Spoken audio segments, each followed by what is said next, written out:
Hi, and welcome to IPA's Critical Dialogues webinar series. We're so pleased that you all have joined us for this installment on artificial intelligence for social good in India. IPA, if you're not aware, is a coalition or a network of leading charities that are active in mobilizing volunteers and funding and partnerships in the US to do evidence-based development work in India. And we are committed to exploring what we can achieve together more efficiently or effectively than things we can do working independently. And we've been working for 6 years together. And this Critical Dialogue series has not been about all the good work that our organizations do, 21 of which are represented on our board, but rather about topics of interest to people in our community. We've had prior webinars on women in philanthropy, on how nonprofits can partner with government, and now on AI. We've just completed a major campaign, India Giving Day, that I hope that many of you were part of, where we raised more than $5.5 million from more than 1,700 donors, big increases over last year. We're grateful to the support from the Rural India Supporting Trust and the MacArthur Foundation and all the donors and volunteers who were part of that.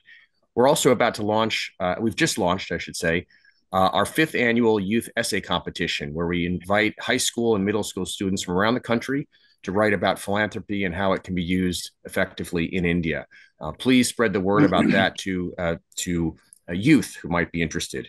Today's topic, there are many webinars and resources about AI, but this one is special because it's about AI for social good, intentionally social good, and it's also about it in India, one of the hotbeds of AI innovation, and where we have the quality of our speakers is just amazing. And you'll hear from them in just a moment. I want to thank Meenakshi Mahajan, the Chief Operating Officer of India Philanthropy Alliance, for doing all the behind the scenes work to make this come together. But before I go to our speakers, I'd like to introduce our chairman, Deepak Raj. He's also the former chairman of Pratham USA, the founder of Raj Associates, who's involved in so many philanthropic ventures and initiatives, but I'll highlight too the Raj Center on Indian Economic Policies at Columbia University and Indian American Impact. Deepak, a few opening words. Thank you very much, Alex. Good morning, everybody. Thanks for joining us today and for what promises to be a terrific webinar on a highly topical subject. I would just like to reiterate what Alex just said, how delighted we are with the progress that IP has made since its founding a few years ago. We came together since collectively we can be more effective in raising awareness of what we do to present a more united front to foundations and other funders, leverage our organizations, help each other, to be together is always better, and encourage philanthropy in our community. Alex mentioned the incredible success of India Giving Day this year. It was only the 2nd year. We were up 4 times from what we did last year, and we look forward to many successfully IGDs together in the future. We also want to bring attention to topics that are relevant to the philanthropic community, and the webinar series, as Alex mentioned, is an effort in that direction. In that vein, I want to thank my fellow members of the webinar committee we have at IPA, and a special thanks to Alex and Meenakshi Mahajan for putting these things together and putting the seminar the webinar today together. And finally, as we all know, AI is affecting all aspects of our lives. How can we channel it to become a force of good, particularly in the context of development in India is our subject today. We have an illustrious panel put together, and they will take on a complex issue. So I invite you to listen, participate any way you can, and enable all of us to learn from each other. So thanks for joining us this morning, and over to you, Minoo.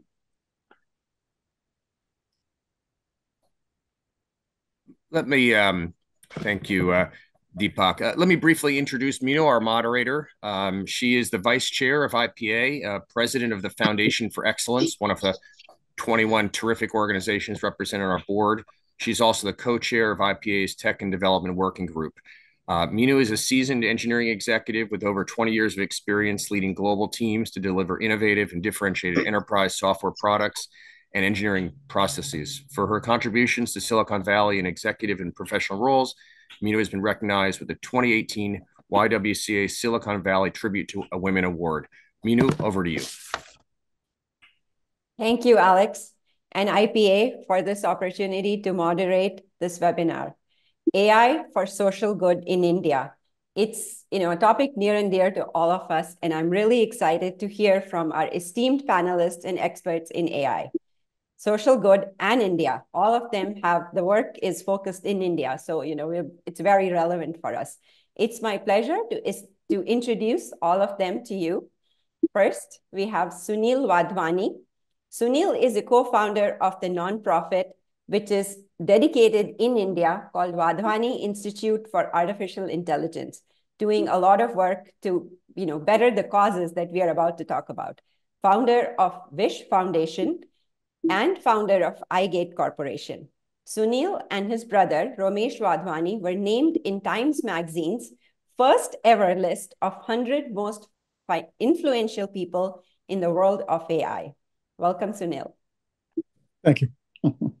Next up, we have Kalika Bali. She is a principal researcher at Microsoft Research in India. She's been doing this work for over 20 years. She works in the areas of machine learning, natural language systems, and applications. Kalika is on the 2023 Times list of 100 most influential people in AI and is really, really passionate about speech technology for Indian languages. And as we all know, there is a lot of Indian languages to cover, and AI definitely needs to, bring about the goodness in all of that. So thank you, Kalika, for being here with us. Thank you for having me. And last but not least, we have Suhel Bidani. He is the lead for digital in India, Office of Bill and Melinda Gates Foundation. In this role, he is responsible for the digital technology interventions across the foundation's programmatic work in India, working closely with government, private sector, and philanthropic partners in India. In the last 12 years of his professional life, Suhel has spent his time on digital for development initiatives across 25 countries in Asia and Africa. And now he's also leading the charter for what AI can do in this area for India. So thank you, Suhel, for being with us today.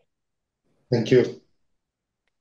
So as a technologist, myself, I've been following the hypergrowth of AI, Gen AI, LLM wars, and the mind-boggling tools that are released every day.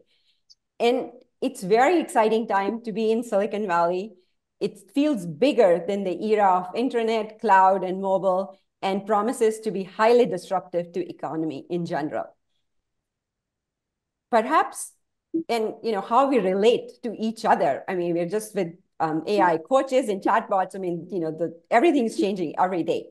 I'm really looking forward to hearing from all of you and learning about what this technology promises to do for social sector and services, especially in India. And all of us who are working in social sector can really benefit from this dialogue. So thank you for being here. And I really welcome all of the attendees from various different parts of the country and perhaps India to join us to hear what all of them have to say.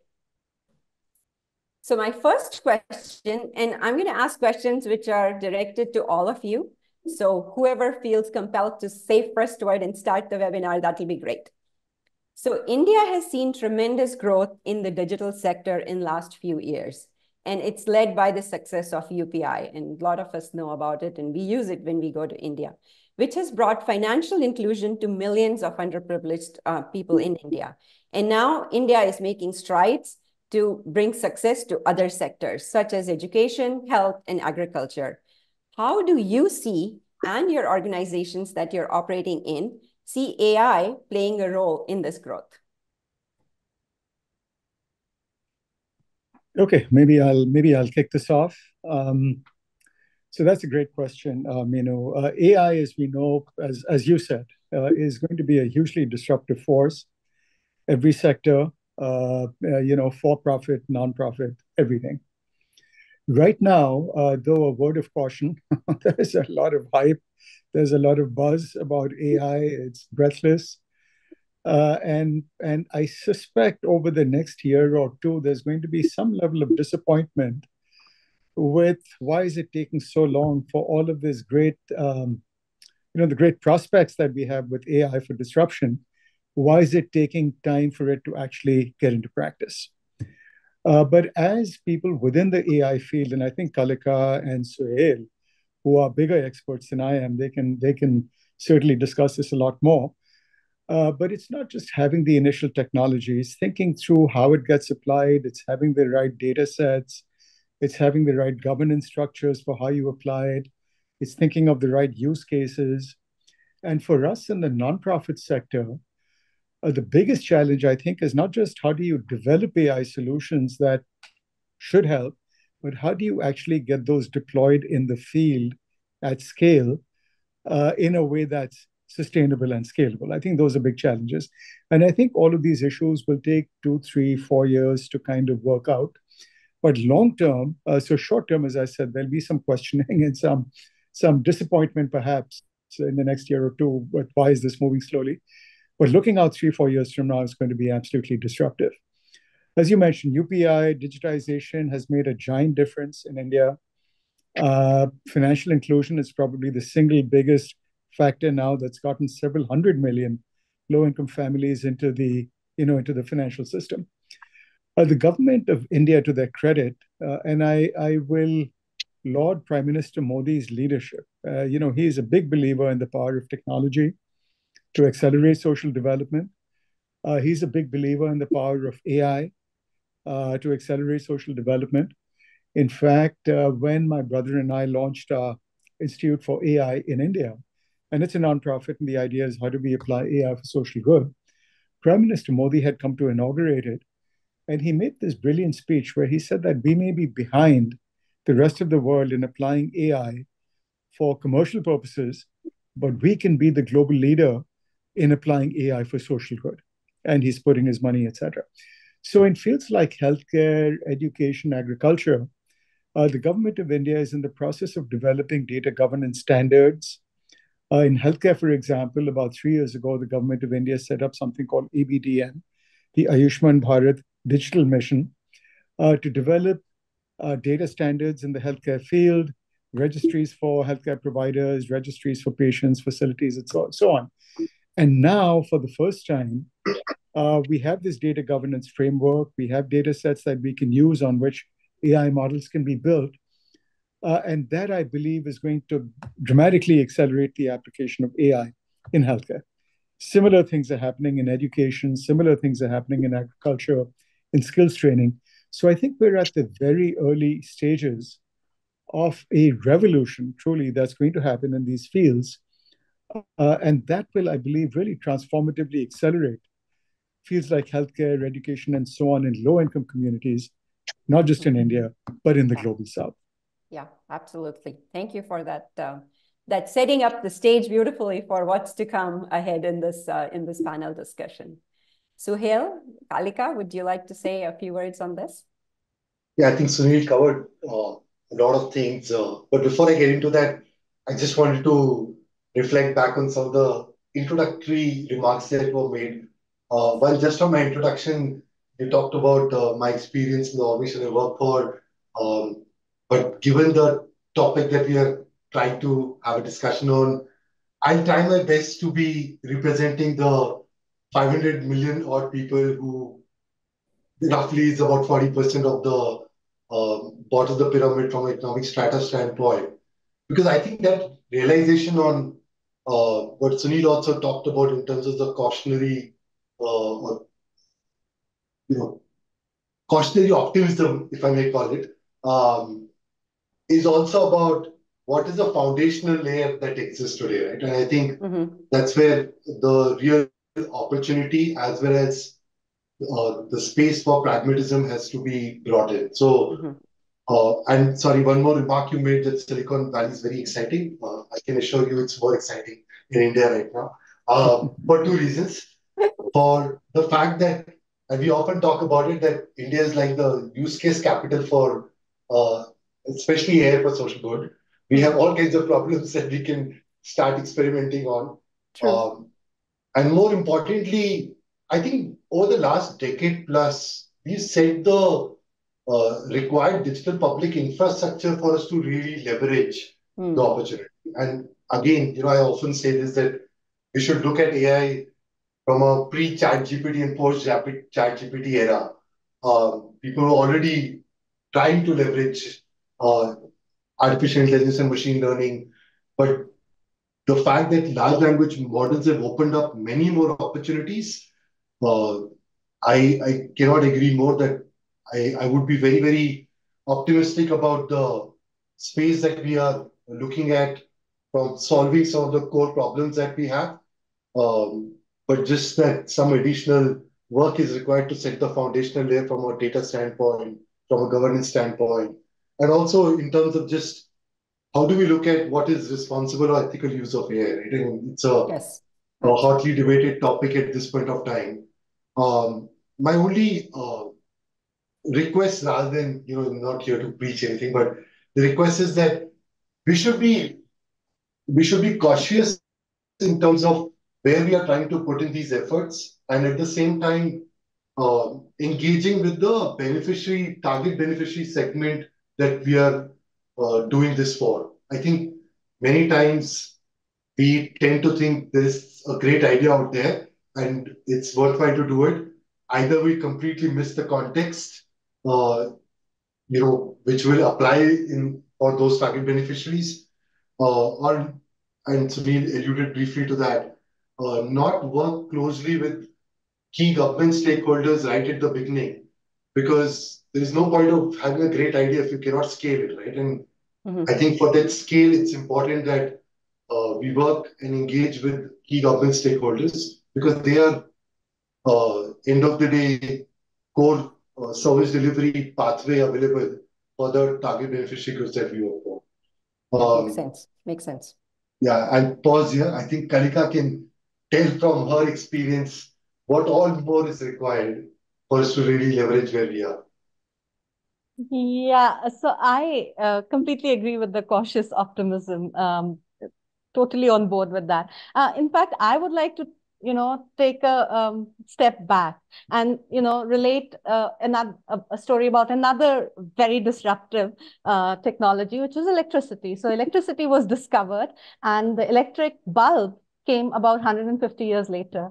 And even now, there's no electricity in many parts of the world. So, if we kind of think why that happened, AI, I equate it with something like electricity. It is really right now a very powerful tool, or potentially a very powerful tool that we have to solve many problems.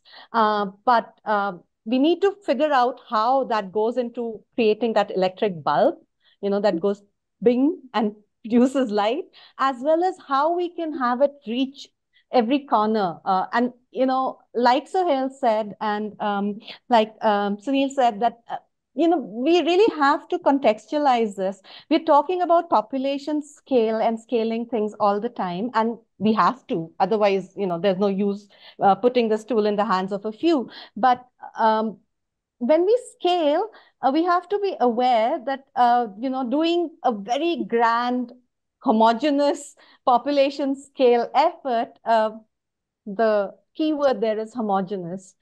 We are not a homogeneous population. No population in the world is homogeneous. So we have to be aware of the diversity that exists, in terms of the use cases, in terms of, like, my favorite field, which is language, right? Like, in India, language changes every 20 kilometers by some measures, right?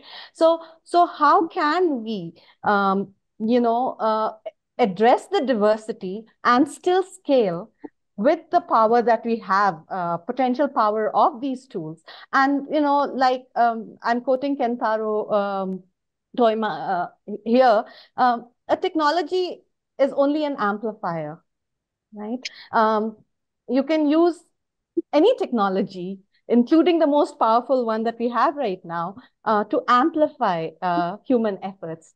And it's the efforts that need amplification that we need to zero in on, the right efforts. So that's like my take on this.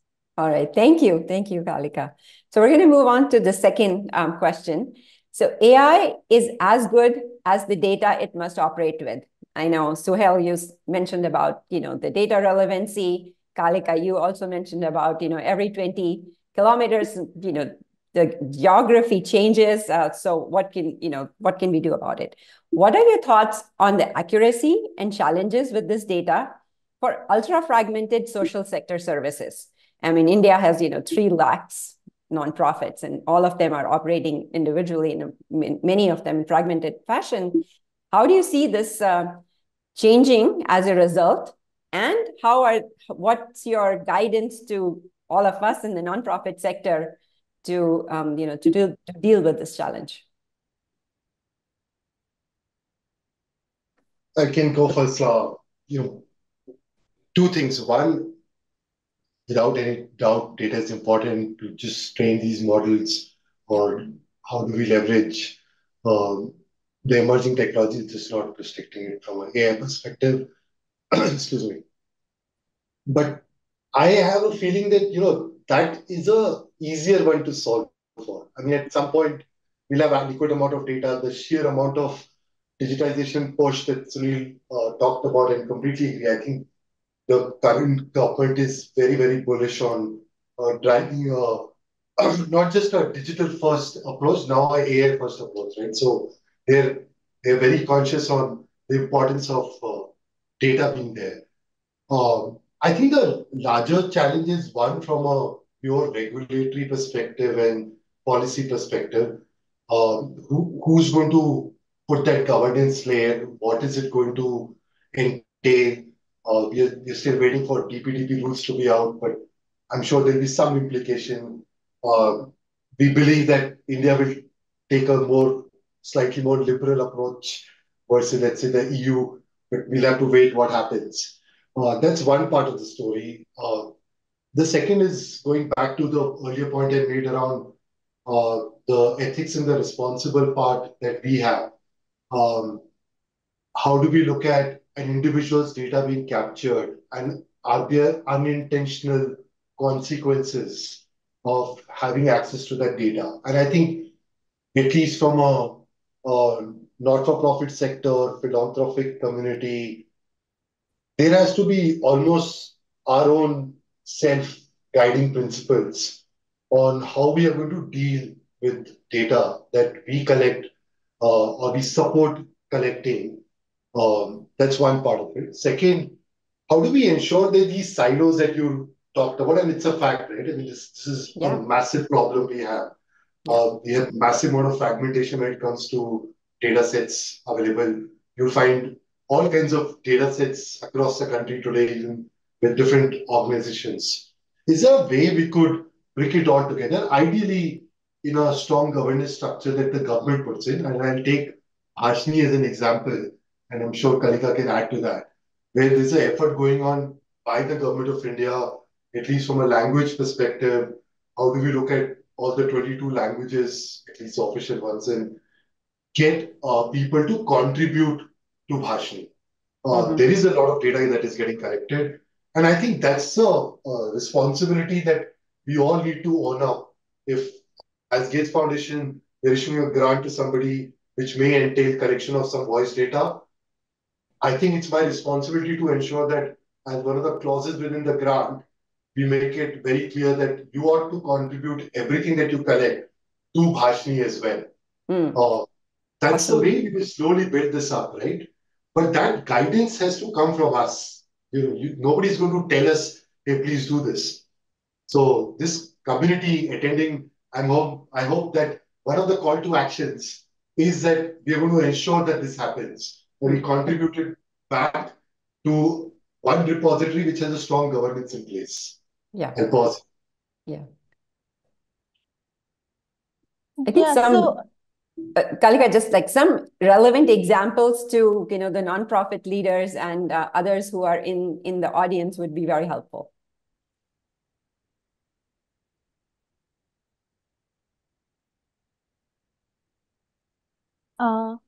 We can hear you. Okay. So like Suhel said, that there is a very concerted effort right now on collecting data, at least for languages, right? Like a lot of work by the government, the not-for-profits, and for the from the private sector in doing data collection in speech and in text across different languages for different kinds of tasks, etc. So that I hope will take us a long way. But there is a lot of other kinds of data that is also required. And there we are like less kind of at least I'm less aware. I might be wrong, but I know that there are things like for education, for example. The way we are going around with this is that instead of building just very general index language models like GPT is there, but if we have like fine-tuned smaller language models, which are fine-tuned for specific tasks, right? And you then need data for specific tasks. So, for agriculture, there could be a language model, for example. For healthcare, there can be a language model. So what kind of data do we require for that?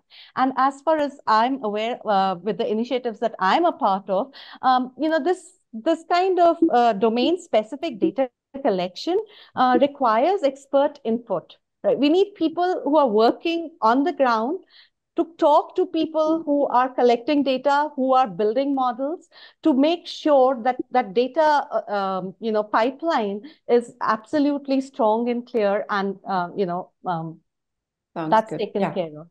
Yeah, it makes sense. But how? I mean, as nonprofits, where do we get plugged in? So, Sunil, if you have some ideas, that would be great. Like, how do we influence the policy, the people who are working on this? So how do we get plugged in with that? And, as a collective, we could be a force in helping channel that. So what can we do? Absolutely. That's a great point. So there's 2-3 things I would say to that, Number one, as we've said, there's a lot of data there are a lot of data sets in India right now. The challenge is, as you said in your question, number one, they're in silos. Number two, the quality of the data sets in many cases is not the best. A lot of these data sets have been developed over the last 5, 10, 15 years. And, it's not what you would call high quality data. So it'll take time to clean all of that up. There's also the issue of, and Kalika just made, I think, an excellent point, which is that if we look at these large language models, whether it's in the fields of healthcare, education, and so on, a lot of these have been developed in the Western world. And a lot of them, these models have been trained on developed nation data and largely on US data. So if you use a health chatbot right now, if you go to GPT and ask a question, I'm not feeling well, here are my symptoms, blah, blah, blah.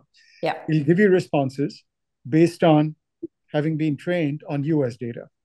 So one of the things that my Artificial Intelligence Institute in India is doing right now is developing large language models specifically for India in the fields of healthcare, separately education. We're also looking at agriculture, where we would be training these models on India, curated India data, so that they're much more relevant to the Indian context. Mm-hmm. The final point is this, relating to your question, which is that, the role that social services organizations can play. So even as we improve the quality of all of these data sets, and by and large, the large data sets are owned and controlled by government is understandably cautious about how to share this data. They're very concerned about privacy issues, confidentiality issues, and especially when you're talking about fields like healthcare and so on, where the data is highly sensitive. So they're in the process of developing governance standards. And as an example, even for us, my AI Institute, where we do a lot of work with government, we've got over 25 specific AI-based initiatives that we have happening in fields like tuberculosis, maternal and child health, improving farmers' crops, yields, and so on. We work out very strict data sharing standards with government, so that government is assured that this data will be used properly, it won't get out, it won't, there will be no confidentiality issues and so on. So as a starting point, I think nonprofits need to start getting educated on these data governance issues, start developing their internal data governance mechanisms, so that as they start working with government, they have their internal infrastructure in place so that when they go to government and say, look, I work in the field of nutrition, or I work in the field of early childhood education, or I work in the field of women's empowerment, and here are some ideas we have for using AI to transform what we're doing in this field. Here's the kind of data that we need access to. And by the way, here's some data that we can provide to you through the work that we do. Like I said, nonprofits need to get educated fairly quickly on these data governance standards that government is developing and how do we participate in that. The final point I'll make, is I think, you refer to the fragmentation of social services organizations in India.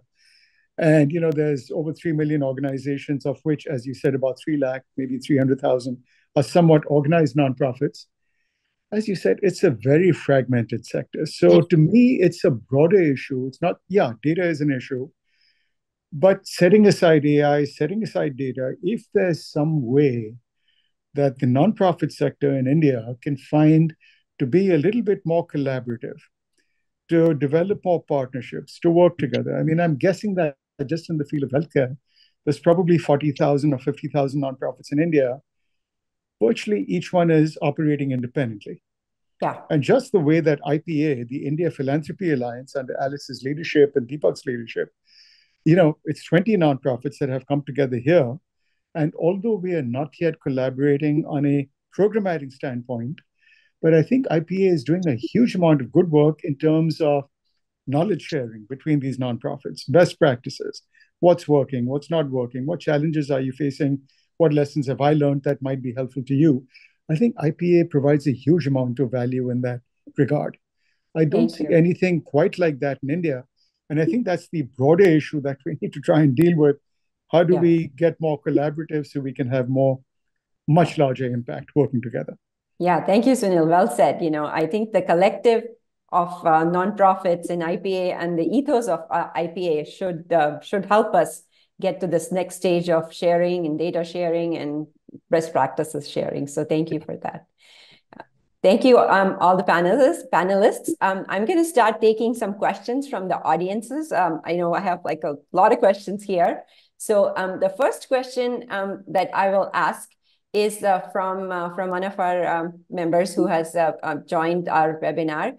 Is there a roadmap for DPG expansion for AI? And I think they are looking for digital public goods. DPI is something very popular in India today, and they're taking it to the world in many parts. So what are the key funding sources, and what is approximately the size of the funding that you're seeing for this work? I think Suhel might be best positioned to answer this. Okay. Yeah, I don't think I have an answer for the funding part of it, I wish I knew. But just on the DPI/DPG, and I know it's interchangeably used often. I think clearly, and going again to the voice data piece itself, we in our own definition will call that as a DPI for AI, because that's clearly an opportunity for us to consolidate and put a more of a DPI thinking structure construct to it.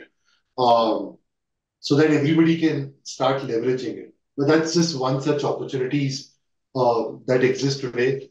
I do believe that as we move on, as this space also evolves a little bit more, we will see sectoral set of that DPG work happening. And just taking health as an example, right? Now, if we are able to create the contextual data sets in some way, they do act as DPG in the true DPG definition.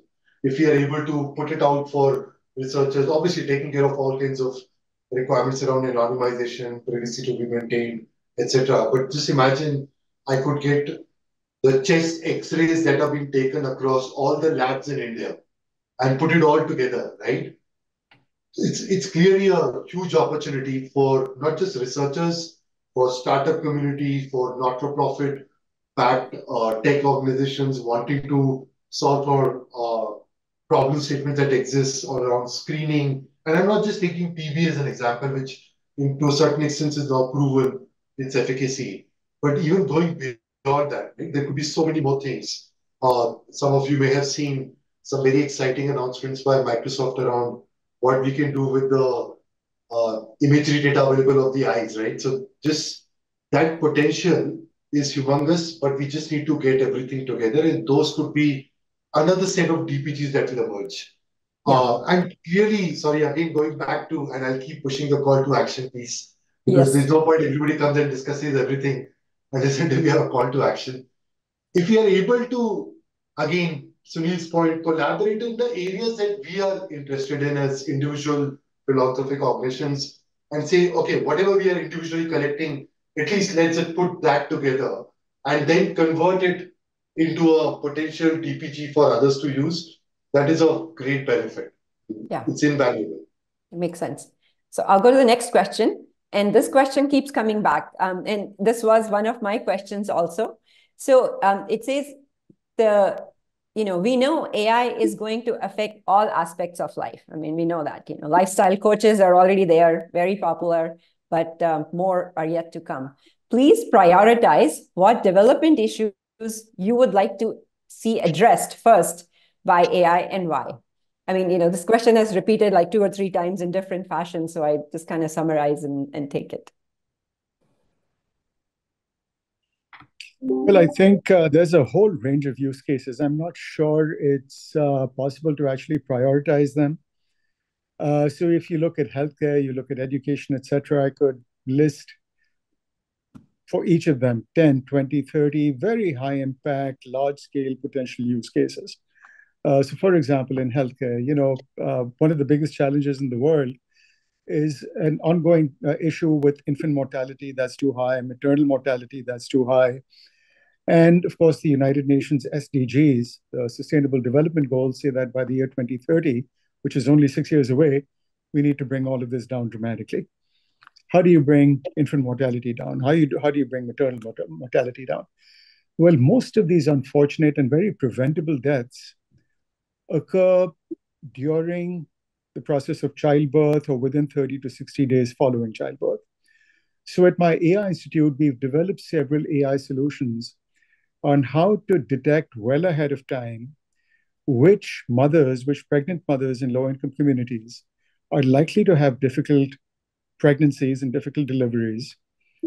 We use AI to predict what the complications might be and what preventable actions might there be that could be taken now, well before birth, that could be taken at the time of childbirth, and then what interventions are needed post-childbirth in the following 90, 120 days to cut down risk dramatically, both for the baby as well as for the mother. Similarly, low birth weight babies are a huge challenge in the global south. India, as an example, roughly 40% of all babies that are born every year are low birth weight. And if you don't address that problem starting well before birth, that poor baby and that family are consigned to almost a lifetime of not just physical stunting, but even cognitive stunting if you don't deal with the issue. That's right.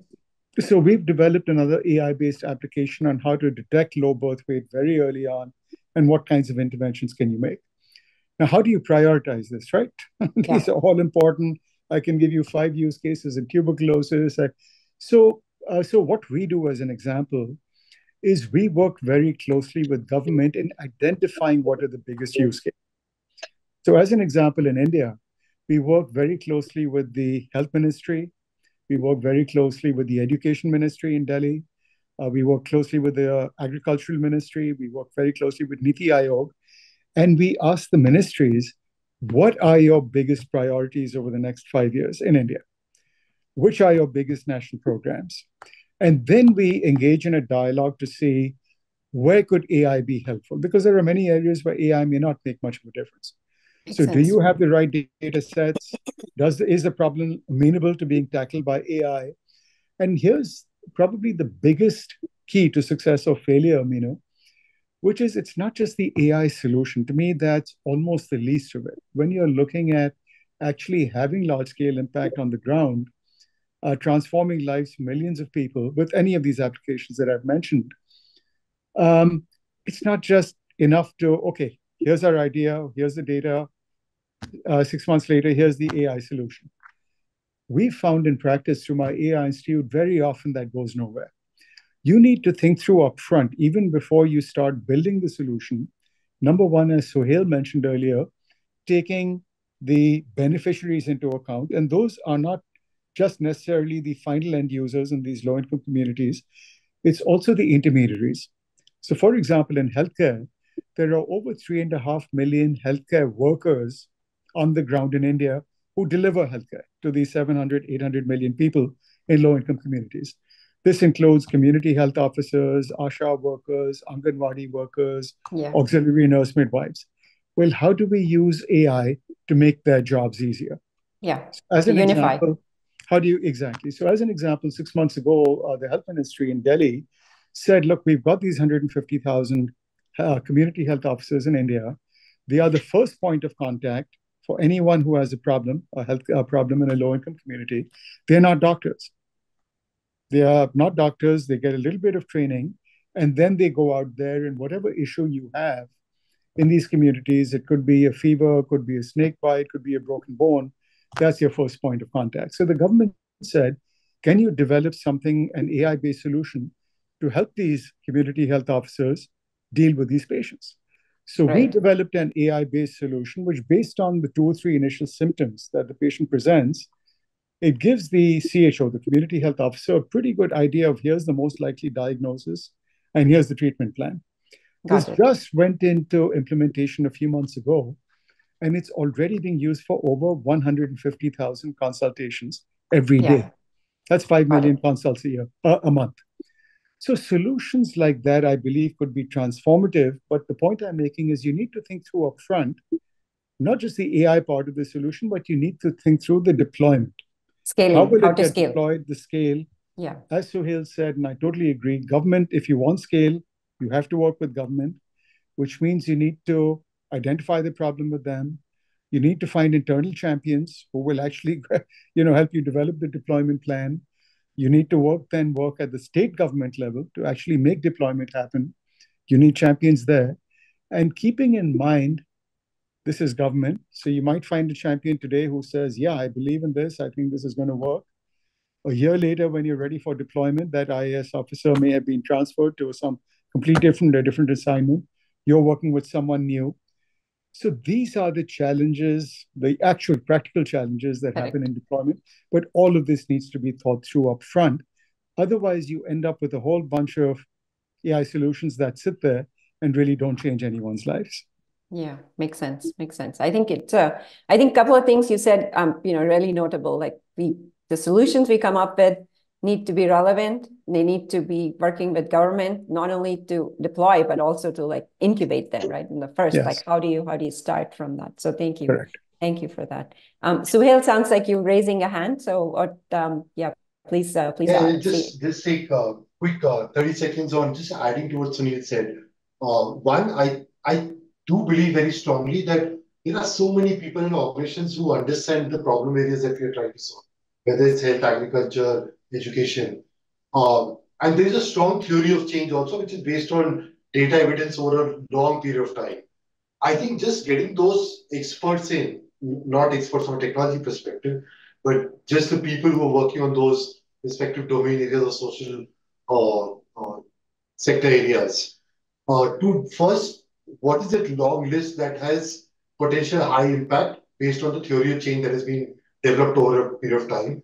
Then get the technologists to apply the feasibility lens. And I think you will get low-hanging fruits very quickly, right? From a health perspective, Sunil took the example of the chatbots or the assistant models for frontline workers. Similarly, I saw a question on education. I think the foundational literacy and numeracy is a key area for us to look at, and also looking at every student's personalized journey was not feasible earlier.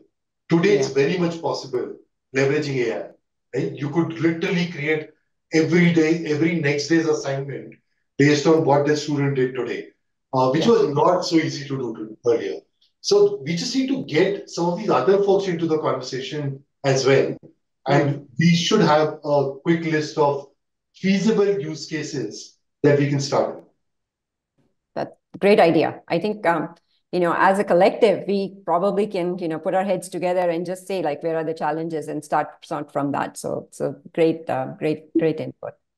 Kalika, do you want to say something? Can I Yes. just pitch my? Yes, absolutely. So the thing is that, the government, and rightly, if you need to scale these things, make them work, you need the government involved as quickly as possible and on your side. But the government also has to do some prioritization based on, the resources available, where they need to put it, et cetera, et cetera. And just from say the language perspective that I work in, the 22 official languages that the government is putting a lot of money in, and so is everybody else, because that will solve a lot of our problems. But there are so many smaller languages which are smaller only by comparison, but they have millions of millions of speakers, and they are not being catered to. There are smaller communities which kind of miss the boat in these even domain specific things. There are gender issues that we kind of overlook when we are talking about a lot of these large scale implementations. And I just think that a lot of work is required to even understand those issues, and how do we actually incorporate those into anything that we build at scale. Yeah, absolutely. Thank you so much, everyone, Sunil, Suhel, and Kalika, for your insightful discussion and insightful information. I know we can continue talking. This is a hot topic, and I know we have lots of questions to cover, but unfortunately, this is how much time we allocated for this session, and we have, we've been able to take some questions from audience, but there are many more. So at this point, I'd like to conclude the webinar by calling Nishant Baghel to our panel, and he is the managing director of Pratham Shah PraDigi Innovation Center and a visiting scientist at MIT Media Lab. And he's currently in Boston and doing active work in learning and teaching in both directions. In his previous role, he was a technological innovation. He helped lead technological innovations at Pratham and leveraging advanced technologies for rural edtech and creating learning opportunities. So I invite Nishant to help us, bring the webinar to close with closing remarks and possibly summarizing what we've learned. So thank you, Nishant. Thanks, Minoo. Really great conversation. I don't think I will be doing justice to in summarizing everything that has been talked about. But there are a few key messages that I have taken for myself, which I would want to put out here, because as a representative, maybe from the non-profit sector, it is important for us to realize the power and the responsibility that we have in our hands. The post-Chat GPT world, as Suhel put it, has actually given us a touch and feel of what AI looks like. The interface itself made it really accessible, and now many more people can understand what AI is, rather than being this abstract concept that technologists talk about. Now, as the social sector, we have now a very important role to play in actually driving what should AI solve for and how it should solve it. We have the responsibility to make sure that the advantages of AI reach the population that we serve, and also make sure that the potential harms of it are highlighted and identified beforehand. Now, referring to Suhail's point of creating public goods or contributing to data sets like Bhashini, I would want to take an example from a piece of work that we are doing at Pratham, where we identified the need of reading data sets. Audios of children don't exist as a data set, and hence creating reading assessments in Indian languages, automated reading assessments, was not a possibility. We took it upon ourselves and created a data set of 1,500 hours from 140,000 children in 2 Indian languages, annotated it, and have now made it open source, contributing it back to Bhashini. This is just an example to say that we should look at what we can do, which will go further beyond the programs that we run as an organization and the impact that we have directly on lives, and what can we create from what we are doing that can have a multifold impact. The message that Sunil gave to nonprofits is a really important one. We should look at adopting AI technology, but also at contributing back to it. The point that Suhel made, that if we can come together, if at least the organizations in one domain can come together and identify, okay, I have got this data set and you have got a similar data set, let us figure out the governance or the data structure that should be there, then these small data sets can come together to actually form a larger one, which will actually solve an AI problem. And that's one of the efforts that we hope to see happening very soon. At IPA, we are going to start off the tech and dev group. And the idea here is to share know-how, first collect the know-how from individual organizations and bring in experts like we had today, and then share this know-how and also come up with these collaborative movements so that some of these efforts go beyond individual organizations. And I really am hopeful that if nonprofits take up the responsibility of impacting not just in their programs, but actually creating something of value, which impacts much more, then we can really move the needle on making sure that AI is useful and also addresses the needs that of the population that we are serving. Really helpful to hear all the comments and the call to action, especially that has been given to us. And I think as a sector, we really need to come together and work on making sure the change that we want to happen. The big tech, the technology will not happen on its own. It is for us to step forward, identify the use cases, identify the data sets that are needed for it, put our heads together, put them out there, and make it possible for the technology to solve our problems. Otherwise, we can definitely sit and wait and not see anything happening. Thanks for inviting everyone, Minoo, and thanks for your moderation. That really led to a very fruitful discussion. Thank you, Nishant.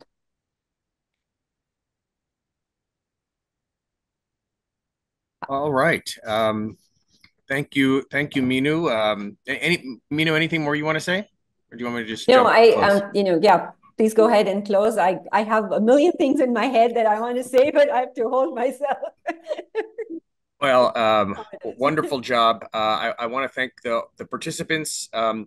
This has been our best attended webinar yet. The speakers, especially those who are based in India, where it's the late hours late, and Nishant and Minoo, who we asked to kind of lead on the IPA side for this because of your leadership on the technology issues for IPA, so we can come to some sort of a collective response to these opportunities. Let me close by reminding you that our youth essay competition is now launched. It's a great opportunity to seed interest in philanthropy, whether it's technology or driven philanthropy or any other type in the new generation. The youth were incredible leaders in India Giving Day, and we think that their role will only grow. And we want to hopefully see all of you back for India Giving Day 2025.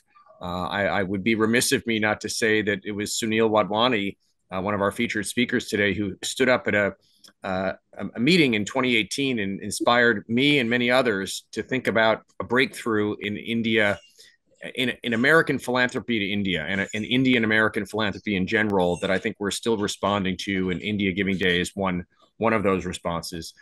Please consider signing up for our mailing list so you can continue to understand what we're trying to do at IPA. Send us suggestions, including topics for future webinars. Follow us on social media.